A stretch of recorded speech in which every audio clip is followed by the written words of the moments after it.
Hi everyone. Welcome to another Sweeping Saturday. I'm Delores and I'm here at the Mississauga Golf and Country Club. Today I'd like to talk to you about some team systems.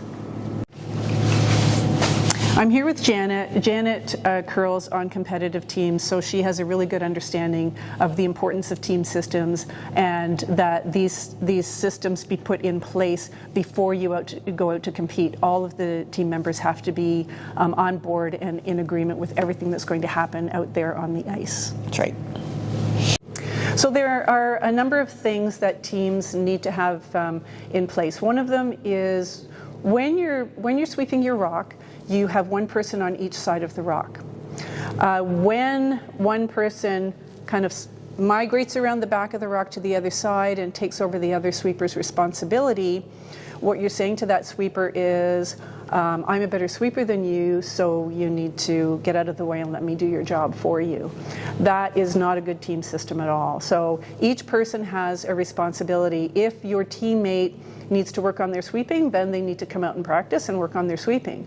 The only way you can know if your sweeping is better is if you have come out and had done a clinic or gotten together with Janet or I with the instrumented broom to find out what your sweeping or how effective your sweeping actually is. So it's not something that you should assume, and it's also something that you should talk to your teammates about to see if that is a system that you want to have in place and that you feel works. So just as Delores spoke about, each person on the team has a role in the shot. Clearly the thrower has a role, the person calling the ice and the line has a role, and the sweepers have a role.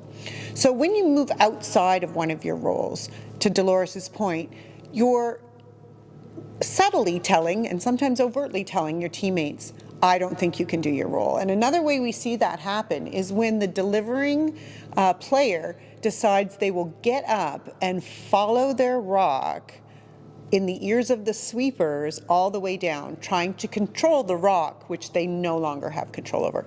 That's really detrimental to a team system, and we just don't encourage players to do that. Let the other three take over after you've let go.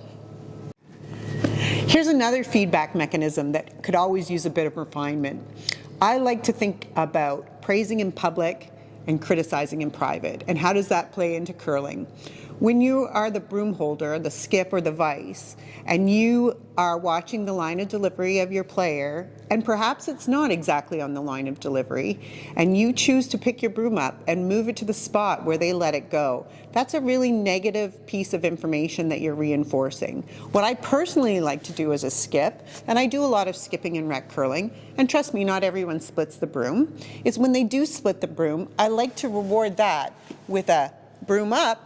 They know they've split the broom. And if they haven't split the broom, when they come slide back down or when sweeping a rock later in the end, I might tell them, oh, you were just a little bit wide there, or perhaps I didn't have the broom in the right spot.